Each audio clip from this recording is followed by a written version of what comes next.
when I had Ridhan, I used to be going to the office. After the maternity leave got over, I count it as a blessing कि मेरी mother-in-law के साथ हम रहते हैं. She used to take very good care of him, and I was absolutely tension free until 6:30 till I came back. मुझे पता था कि he is in good hands, he is in safe hands, and it's been like he's 9 now. तो जबकि मैं बात कर रही हूँ उस टाइम को हो गए काफ़ी टाइम हो गया. आफ्टर दैट कोविड का टाइम जब आया उसके बाद से मेरा वर्क फ्रॉम होम हो गया. उसके बाद भी कुछ ज़्यादा मेजर प्रॉब्लम थी नहीं because he was out of that toddler phase. इसका पढ़ाई को लेकर थोड़ा सा रहता था उसका. आई वॉज वेरी पर्टिकुलर कि इसको अच्छे से पढ़ाना है, बट उसके लिए I had time.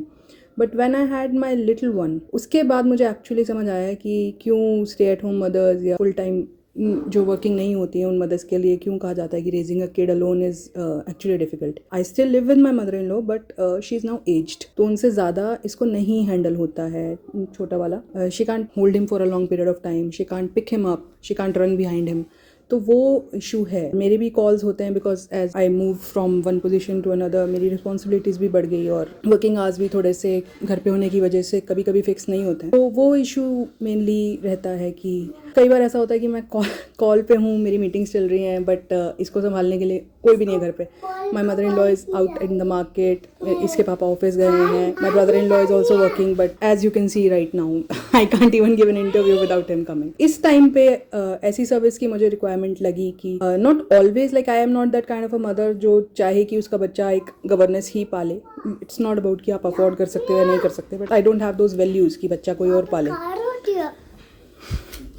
But still sometimes I feel like there should be a help other than obviously जो घर वाले हैं वो तो मदद करते ही हैं. as I say it takes a village and sometimes two people are not that village. तो इसीलिए मुझे ऐसी सर्विस की आई थिंक रिक्वायरमेंट है.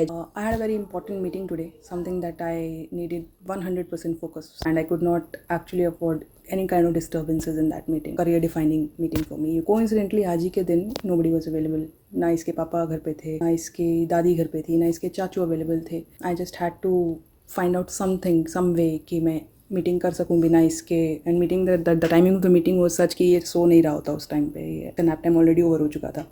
तो I was just going through something internet पे मैं कुछ ढूंढ रही थी सुबह and I came across tech interest, contacted you guys and it was super quick service and Ashi came and such a sweetheart. She handle Aryaman so well.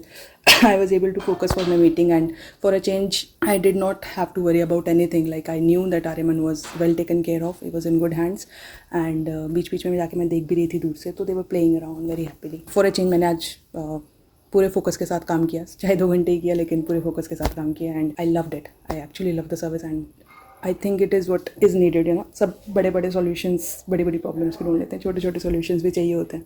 तो वो छोटा सॉल्यूशन ये है. Thank you tongue and trust.